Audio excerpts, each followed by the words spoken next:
अस्सलाम वालेकुम, मैं हूं साजिद हसन। आप मेरा YouTube चैनल देख रहे हैं। वही हुआ जिसका डर था। एक और लानत इन लोगों के मुंह के ऊपर। पाकिस्तानी टीम का जो सूरत हाल है वो ये हो चुकी है कि कप्तानी के लिए सब खिलाड़ी लड़ रहे हैं। 3 खिलाड़ियों के बारे में जो मैंने आपको बात कही थी वो आज सच साबित हुई है। अगर आपको यकीन नहीं आ रहा तो पहले दिन वाली, जब पाकिस्तान और इंग्लैंड का टेस्ट मैच शुरू हुआ था, पहले दिन के हिसाब से जो मैंने वीडियो डाली थी उसके अंदर मैंने आपको बता दिया था और वो वाली बात सच साबित हुई है। आज आप लोगों को अंदाज़ा होगा और जो लोग देख चुके हैं उन लोग इस बात को इंडोर्स करेंगे, इस बात को इस बात की नफ़ी नहीं करेंगे और इस बात को कहेंगे कि हाँ, मैंने ये वाली बात कही थी कि पाकिस्तान को इंग्लैंड के अलावा 3 ऐसे खिलाड़ियों से ख़तरा है जो पाकिस्तान के जो है हरवाने के चक्कर में है। और वही हुआ। मैंने आपको बताया था बाबर आजम अगर रन नहीं करेगा तो भी पाकिस्तान के लिए मसला है। रिजवान जो है पाकिस्तान के लिए नहीं खेल रहा, पाकिस्तान के खिलाफ खेल रहा है। और शाहीन शाह अफरीदी, ये तीनों जो है ये पाकिस्तान के खिलाफ खेल रहे हैं। और कप्तानी की जंग जो है ये पहली दफ़ा ऐसा नहीं हुआ है। हम देख रहे हैं कि 90s के अंदर भी इसी तरह जंग जारी होती थी और पाकिस्तान हारता रहता था। किसी के बाप को फिक्र नहीं होती थी। भाड़ में गया ये मुल्क, भाड़ में गई ये टीम, भाड़ में गया झंडा कि झंडा नीचे आ रहा है, क्या हो रहा है, मुल्क का नाम बदनाम हो रहा है। ये वाली सारी चीज़ें जो है इन बेगैरतों के हिस्से के अंदर, इन लोगों की अकल के अंदर समझ में नहीं आती। ये 90s से हो रहा है और अब तक चलता हुआ आ रहा है और इससे ज़्यादा होगा। ये वाली बात मैं कहता हुआ नजर आ रहा था और आप लोगों ने उस वक्त भी ये वाली बात कहते थे। बाबर आजम हम लोगों का एक तरह से पता नहीं कौन सा पोरस का हाथी है, क्या है, जिसकी वजह से उसका टीम के अंदर होना जो है वो बहुत ज़्यादा ज़रूरी है।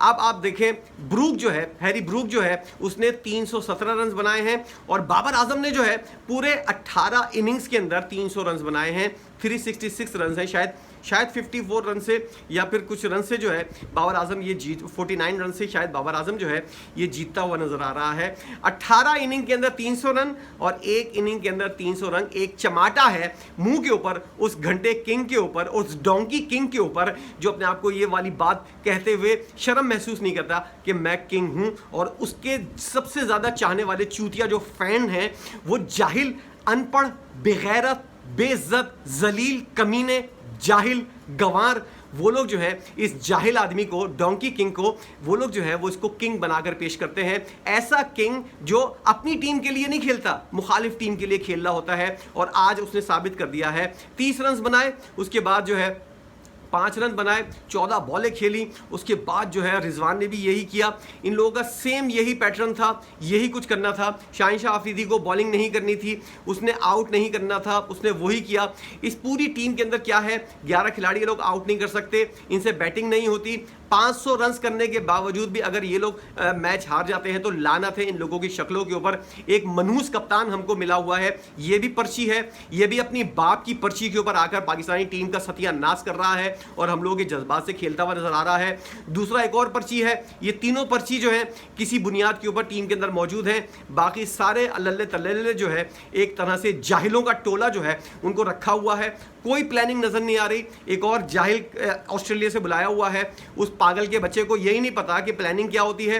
जिंदगी में उसके बाप ने कभी कप्तानी नहीं की, ना ही कभी उसने कोचिंग के बारे में कोई लफ्ज पढ़ा। उसको उठाकर इस जाहिल ने बना दिया कोच और वही जहालत जो है पाकिस्तान के अंदर होती हुई नजर आ रही है। इनके बाप की टीम है, इन कुत्ते के बच्चों के बाप की टीम है जो ये लोग इतना हरामीपन करते हुए नजर आ रहे हैं। इन लोगों के साथ किस तरह की आप कहते हैं कि इन लोगों का लिहाज करना चाहिए। इन लोगों को ज़रा सा, स्टार्स हैं, इनकी इज्जत करनी चाहिए। लानत है ऐसे स्टार्स के ऊपर, ऐसी इज्जत के ऊपर। कुत्ते के बच्चे सही से टीम तो सेलेक्ट कर नहीं सकते। साइम अयूब जैसे गधे के बच्चे को जो है टीम के अंदर रखा हुआ है। 41 पे 3 खिलाड़ी आउट हो चुके हैं। पागल का बच्चा ऐसा शॉट खेल रहा है जो कोई T20 में भी ना खेले।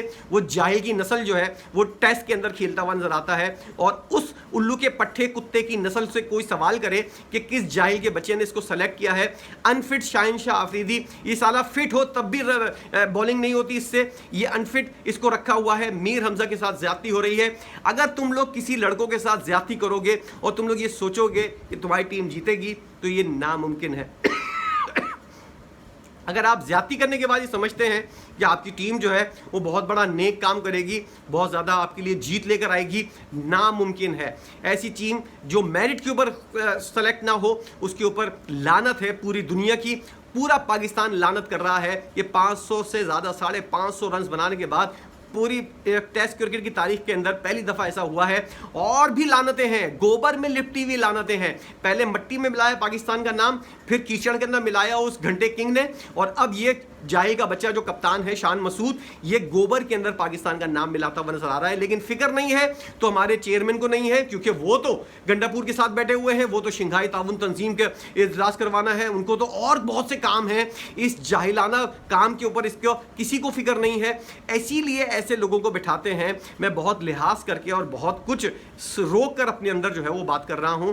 आप लोगों को अंदाजा है कि मेरी क्या निकलता है जब मेरे मुंह से जब इस तरह की सूरत हाल होती है। लेकिन इन कुत्ते के बच्चों को बोल बोल के भी क्या फायदा, चिकने घड़े हैं, इज्जत जिल्लत ये सब कुछ इन लोगों के छू कर भी नहीं गुजरी।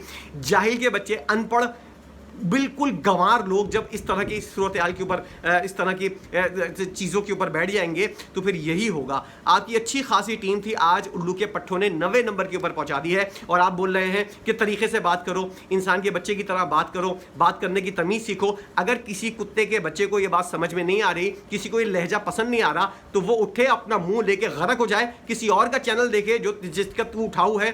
मेरे मुंह से जो है वो वही निकलेगा, सच निकलेगा। और जब ये हरामी करेंगे पाकिस्तानी टीम वाले तो मेरे मुंह से आग निकलेगी। मैं बहुत कंट्रोल करके बात कर रहा हूं, क्योंकि खवातीन भी देख रही होती हैं, इसलिए एक हद तक मैं जाऊंगा, उससे आगे नहीं जा सकता। साइम अयूब और शाहीन शाह अफरीदी को किस जाहिल के बच्चे ने जो है वो सिलेक्ट किया था, उसको पकड़ के लेकर आओ। अच्छा, हरामीपन ऐसा किया है सिलेक्शन कमेटी के अंदर, पहले एक चेयरमैन होता था सिलेक्शन कमेटी का, उसके अंदर 2-3 लोग होते थे, वो आगे जवाबदेह होता था। हम चाहते तो उससे पूछ सकते थे, उसको गालियां दे सकते थे, उसको लानते दे सकते थे। इन्होंने हरामीपन ये किया है, किसी के बाप को नहीं पता सिलेक्शन कमेटी क्या है, उसके अंदर कप्तान भी डाल दिया। अब अलीम डार के बारे में सुनने में आ रहा है कि वो भी सिलेक्शन कमेटी का हिस्सा होगा। इन लोगों को और कुछ नहीं मिला तो ये लोग किसी गैर मुल्की को भी उठाकर जो है डाला हुआ तो है गैर मुल्कियों को। अब ये लोग जो है किसी इंडिया के खिलाड़ी को ना डाल दें, इंडिया की टीम के खिलाड़ी को, कि भाई ये भी सिलेक्शन कमेटी के अंदर होगा। पागल के बच्चे, इन लोगों को कुछ नहीं पता, इन लोगों को अंदाजा नहीं है। अच्छा, सिलेक्शन कमेटी के अंदर कौन कौन शामिल है, आप किससे सवाल करेंगे कि टीम किसने सेलेक्ट की थी? किसी के बाप को नहीं पता पूरे पाकिस्तान में ये टीम किसने सेलेक्ट की थी। कौन जवाबदेह है, किसको गालियां देनी है, किसको लानते देनी है, किसी को कुछ नहीं पता। चेयरमैन साहब अपने सारे इख्तियारात जो हैं वो लोगों को देख चुके हैं, उनको उनके ऊपर भी कोई कुछ नहीं कह सकता। वो बोलेंगे मेरे पास इख्तियार ही नहीं था। अब किसका काम है, कौन हरामीपन कर रहा है, ये पाकिस्तान क्रिकेट बोर्ड में किसी को नहीं पता कि ये सारे हरामीपन जो है ये करता हुआ कौन नजर आ रहा है। इसलिए इन्होंने ऐसा काम किया है, ना आप सिलेक्शन कमेटी को पकड़ सकें। कप्तान 1 नंबर का चूतिया, उसको क्या बोलोगे आप? वो साला प्रेस कॉन्फ्रेंस के अंदर जवाब देते हुए जब हकला रहा होता है, और उस जाहिल के बच्चे को ये नहीं पता होता, 6 मैच हारने के बाद इस जाहिल की नस्ल को ये नहीं पता कि मुझे बोलना क्या है, मुझे क्या करना है। वही बकवास करता हुआ नजर आ रहा है जो ऑस्ट्रेलिया के खिलाफ मैच के अंदर करता हुआ नजर आ रहा था। हम सीखेंगे अपनी गलतियों से। अबे कुत्ते के बच्चे, कब सीखेगा? जब तेरे क्रिकेट का जनाजा निकल जाएगा। इससे बड़ा जनाजा और कौन सा निकलेगा कि तुम्हारी टीम जो है वो 90 नंबर के ऊपर आ गई है, और जब तुमने टीम संभाली थी तो शायद 4-5वें नंबर पर थी। घंटे ने बर्बाद की टीम, उसके बाद महाबर्बाद जो है ये जाहिल करता हुआ नजर आ रहा है, जिसके बाप की सिफारिश के ऊपर ये आज कप्तान बन के बैठा हुआ है। इसके अंदर 2 टके की कोई औकात नहीं है, इसकी घर के अंदर कोई नहीं सुनता, साले इसको पाकिस्तान का कप्तान बनाया हुआ है। लाना तो ऐसी क्रिकेट के ऊपर जिसकी वजह से लोग जो है वो क्रिकेट से करीब आने के बजाय दूर जाते हुए नजर आ रहे हैं। पूरी दुनिया आपको लानत कर रही है, पूरी दुनिया की टीमें अच्छी हो रही हैं, बांग्लादेश की टीम अच्छी हो रही है, श्रीलंका की टीम अच्छी बेहतर हो रही है। डिफ़ॉल्ट होने के बावजूद इंडिया की टीम तुम्हारे कदम उसकी धूल भी नहीं हो तुम लोग, तो इंडिया की टीम तो इतनी आगे निकल चुकी है। अफगानिस्तान की टीम कुत्ते के बच्चों तुम लोगों से आगे चली जाएगी, और तुम लोग इसी तरह आपस में एक दूसरे से लड़ते रहना, कप्तानी के चक्कर के अंदर एक दूसरे का मुल्क का नाम बदनाम करना। मुल्क का नाम बदनाम होगा, कोई लिहाज ना समझे कि अगर कोई ये समझे कि मैं किसी का लिहाज करूंगा, ये हरामी के बच्चे मुल्क का नाम बदनाम कर रहे हैं, मैं इनका कोई लिहाज नहीं करूंगा। अगर किसी को लगता है कि मैं ज्यादती कर रहा हूं, दफा हो जाए अपना मुंह लेकर और किसी और का चैनल देखे जो उसके उठाने के चक्कर के अंदर सारे कप्तानों के और टीए लेने के चक्कर के अंदर लगे होते हैं। मुल्क का नाम बदनाम किया है इन लोगों ने 2 टके की पाकिस्तानी टीम की औकात कर दी है। आज तक कभी नहीं सोचा था कि ये हरामी इस तरह हारेंगे, कुत्तों की तरह। इन कंजरों को किसी किस्म का कोई लिहाज नहीं है। ये तीनों खिलाड़ी जो हैं, इन हरामियों को सबसे पहले टीम से बाहर करो। शाहीन शाह अफरीदी, बाबर आजम और मोहम्मद रिजवान, इन तीनों के होते हुए अगर ये लोग हारे हैं तो इसका मतलब इन लोगों को निकालो, और उस जाहिल के बच्चे कप्तान को भी निकालो, और उसके बाद कोई ढंग से कोई फैसला करो। मुझे पता है कुछ भी नहीं होगा, ये आगे इससे ज़्यादा जलील जिल्लत करके जो है वो 2 टेस्ट मैच मजीद हारेंगे। इन जाहिल के बच्चों को किसी किस्म का कुछ नहीं पता, और ये लोग बांग्लादेश से जब हारे थे उसी वक्त अंदाज़ा हो गया था इंग्लैंड की टीम आकर इनका बलात्कार करेगी, वही हुआ है। आपका इस बारे में क्या राय है? मेरी बहुत बर्दाश्त से काम कर रहा हूँ, आप इस बारे में क्या सोचते हैं, क्या कहते हैं, ज़रूर बताइएगा कमेंट सेक्शन के अंदर। मेरा और बहुत बात करने का दिल नहीं चाह रहा है। वीडियो देखने का बहुत शुक्रिया।